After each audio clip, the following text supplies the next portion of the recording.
So I'm gonna kind of tell on myself here. This is kind of embarrassing, but it's a funny story nonetheless. So I used to build these hog traps and sell them. They're controlled by your cell phone. I send a picture to it so you can see what's going on. And this one actually does live video. When you get the picture and you have pigs in your trap, you would contact the trap.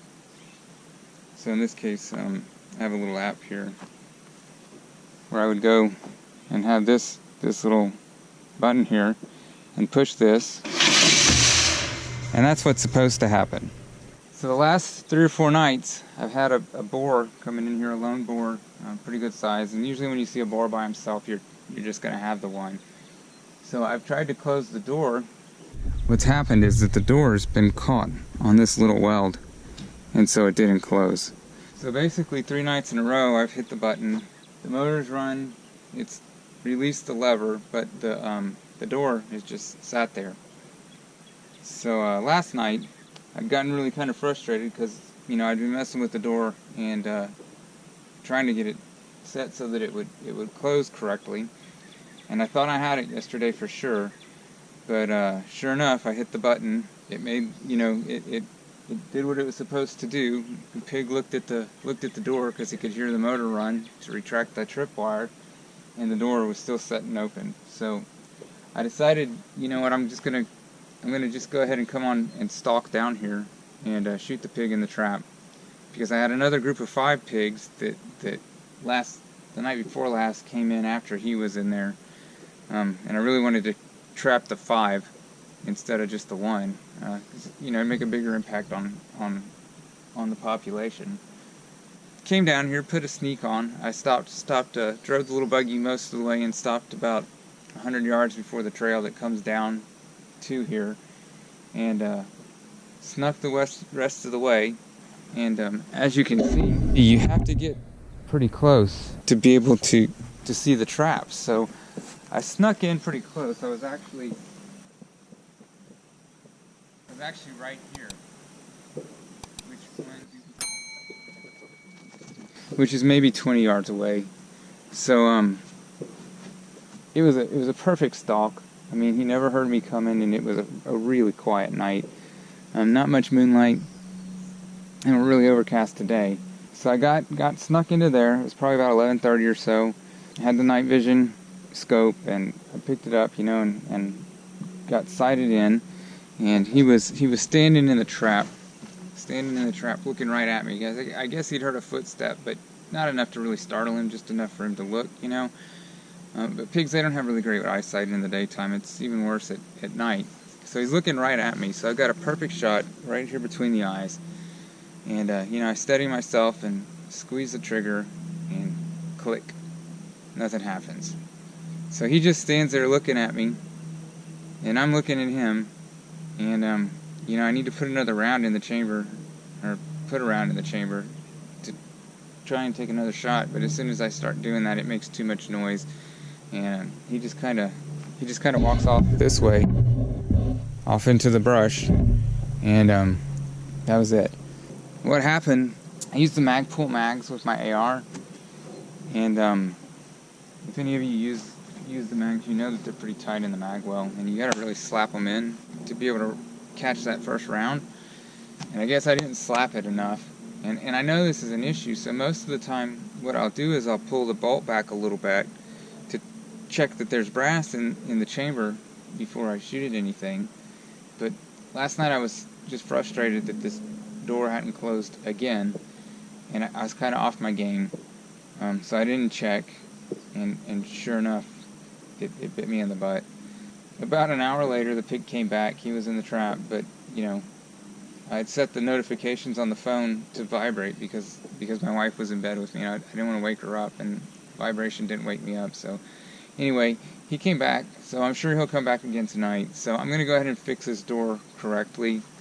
I'm going to take the grinder, and I'm going to grind this off, and then in addition to that, sometimes what happens is it gets a little cockeyed in here, and it doesn't want to slide. So I'm also going to take a wedge out of here, just a little wedge, I'm going to take just a little wedge out of here so I can bend this down a little bit so that when I set the trap, the door will actually be a little bit lower and further down in the slides.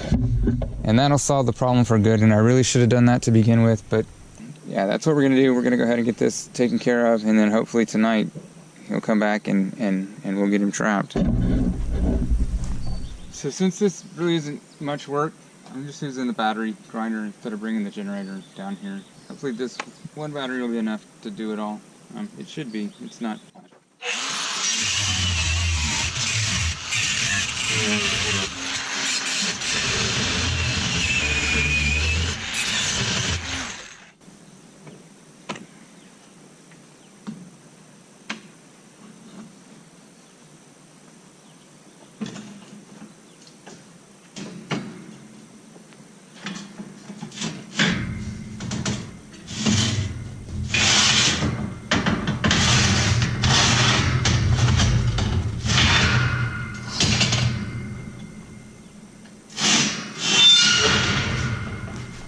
So it looks like when I welded this on, I actually had this whole thing sitting a little proud of this. So I'm going to cut this all the way down. That should solve my problem.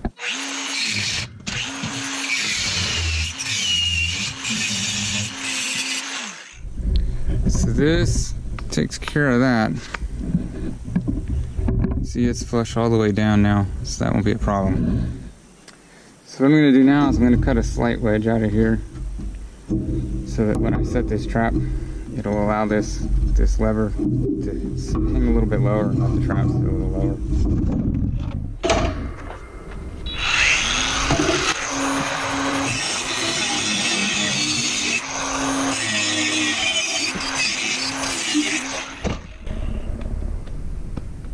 Now the mosquitoes in here are terrible. So now, you see that's gonna have it bent down. Normally I would weld this. I'm not really going to worry about it today. And I'm sure some of y'all are wondering how this all works. So I have two parts to this. The first is the control box. And so it has its own solar panel. I use a 20 watt panel on this. I started with a 10 watt originally, but it just wasn't enough to keep the battery charged when I was using the GSM relays in here. So what I have in here is a 12 volt battery. I use this is actually a car seat motor. And I use a motor instead of the door poppers, because the door poppers, as the battery starts to lose power, they exponentially get weaker. This keeps pretty good torque, even if the battery's down as low as 9 volts. It'll pull about 80 to 100 pounds of pressure. So if you've got a trigger that's kind of sticky, this is a lot better. And I just wind a wire around the shaft there. Use a switch to reverse the direction, and this is to let a little bit of wire out manually.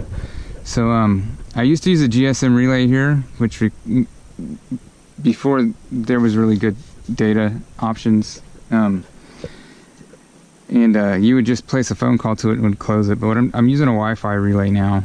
That runs through that app, and then I've got the charge controller so that we don't overcharge or discharge the batteries enough to damage it.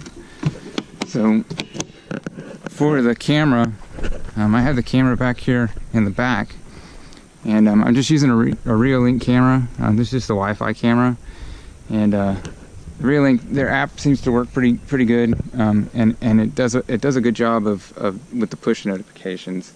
I'm using their solar panel for it because it's just easier. It comes with the camera anyway. You could use a different camera if you wanted to. You could use one with PoE, or power over Ethernet, and power it off of the battery in here. So I have a 50 watt solar panel here to run the data portion of it, and I have a bigger box here. So this one, normally I would use this router, and use I like to use my Google Fi accounts because I can add data only SIMs to the account for free, so it doesn't cost me anything extra. I don't usually use all the data up every month anyway. There's another Wi-Fi relay in here. This could be set up to to run the feeder if you wanted to manually dump feed after the deer came or whatever. I have a little fan in here, and normally I have this running, but the bearings in it are kind of noisy right now. I'm not really sure what happened because it's relatively new, but since it's making noise, I went ahead and disconnected it, and it hasn't really been a problem. So right now I'm just using an old Pixel 3 that I had, and I've got the hotspot turned on, and I'm using this as the router. It's working fine, and the reason I'm doing that is because there's only one cell carrier that works down here, and they don't really have very good data plans. So the best way to do it is to use a prepaid phone plan with unlimited data, which gives me 10 gig of hotspot, which is enough for what we're doing down here. So that's why I'm using the phone right now. So we got a bigger battery in here because when we're running this, it needs it. I'm going to charge controller in here as well, and then I put an external antenna on this for the cellular, just so that it'll work a little bit better. So this is all fairly simple to put together. I'm going to say all the materials for this probably cost me, not including the phone, which I already had, it's probably $400 worth of materials. So it's not terrible, but that's how all of this works. Now that we've got this fixed up, yeah, now there's no way this is going to catch. So you can see the little bend has allowed this to sit down a little bit lower, which is letting it sit a little bit straighter in here. So it's also got the lower part past my point, the point where I was having issues, past that. So I'm confident that this is going to end up closing when I push the button tonight. I'm fairly sure that pig's going to be back. So there's one last thing I want to do. I'm going to go ahead and put some lubricant down in here and lubricate this slide all the way down. Honestly, I really don't think this is necessary, but it's not going to hurt anything. So considering the problems that we've had, I'm just going to give myself every advantage that I possibly can. Pigs are, they kind of like petroleum products. They'll rub on creosote and eat dieseled corn to help with insects. So I don't expect this to cause any issues with them not wanting to come in because of the smell. In fact, if anything, it'll probably be an attractant. It may cause a problem for the deer, but it's not going to cause a problem for the pigs. So hopefully I'll be able to add a video of the pig in the trap at the end of all this. This has been the most challenging pig I've ever had to trap, and sadly it's all because of stupid screw-ups on my part and laziness. But I think we got it all taken care of now, and this trap should work flawlessly from now on. So we can leave it set up, which I do leave this one set up all the time, and catch the pigs as they come in. So my buddy, who is a USDA trapper, told me that when I put that lubricant on there that I blew it, but I didn't think so. As you can see, I win that bet. So he came in the night that I put the lubricant on. I was hoping that the group of 5 was going to come back, so I got a guy coming to get him, because I don't want him. We already have too many pigs, and the last thing we need is another pet pig. So I got a guy coming to get him. It was a bit of a struggle getting this one caught. Thanks for watching. If you enjoyed this video, please do me a favor and click that like button down there. If you enjoy the content and would like to see more like it, click the little subscribe button. And as always, I welcome your comments or feedback. If there's something you'd like to see or a particular video was more interesting than another, please let me know. I do this so I can look back on my history, but hopefully I'm helping others learn and figure out how to do things better on their own as well. Thanks again.